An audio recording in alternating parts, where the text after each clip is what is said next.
Türkiýanyň deportasiýa merkezinde saklanýan türkmen migrantlary ýene de batyşa var boldular.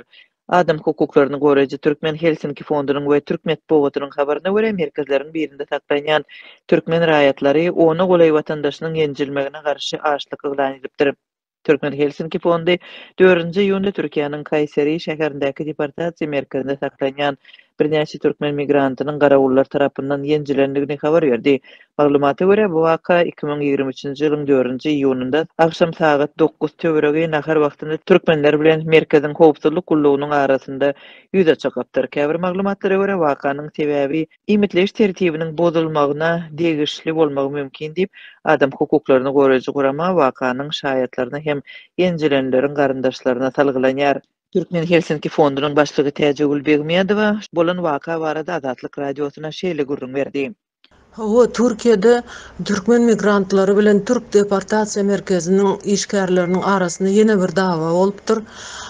Bu barada biz Türkiýedäki ýerleşen birnäçe insan hukuk goraýan derneklere, guramalary habar berdik we şu türkmen migrantlary kömek etmäge çagyrdyk. Guramanyň maglumatynda şaýatlaryň biri setirlenýär. 10 töweregi watandaşym türk goragçylar tarapyndan ýenjildik. Käbirleri dörli agar şikat aldylar. Olary aýaklaryna, gapyrgalaryna, kellesine urdular. Diýip şaýat ejer çekenler üçin Lokmanlar toparynyň çagyrlandygyny, ýöne olara düýpli kömek berilmändigini we hiç kimin keselhana äkidilmändigini habar berdi.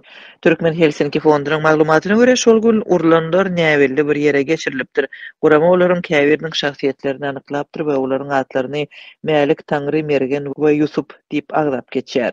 Azatlyk radiosy Türk migrasiýa gullugyndan we Kayseri şäherindäki deportasiýa merkeziniň wekillerinden maglumat alyp bilmedi.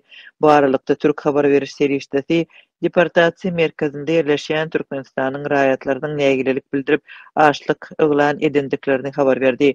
Türkmen Helsinki fondunyň başlygy Täjegül Begmedowa munyň 2023-nji ýylyň başyndan bäri türkmenleriň deportasiýa merkezlerinde ýenjilmegi bilen bagly 3-nji ýagdaýdygyny belleýär. Ondan öň 10-njy aprelde şoňa meňzeş waka Tuzla şäheriniň deportasiýa merkezinde we 18-nji fevralda Çankerede bolupdy.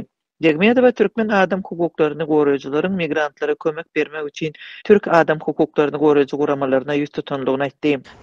Munyň sebäpleri barada aýtsak, ilki bilen türkmen rejimiň migrantlaryň problemalarynyň gözüni yummaklyk.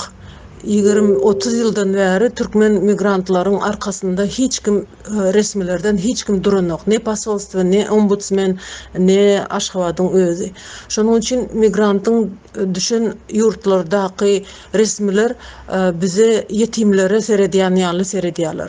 Diýip Begmedowa aýtdy. Adam hukuklaryny goraýjylar Türkiýedäki deportasiýa merkezinde saklanýan migrantlaryň problemalary barada öňe birnäçe habar beripdi we Türkmenistanyň häkimetlerini raýatlarynyň ykbalyna üns bermäge çagyrypdy.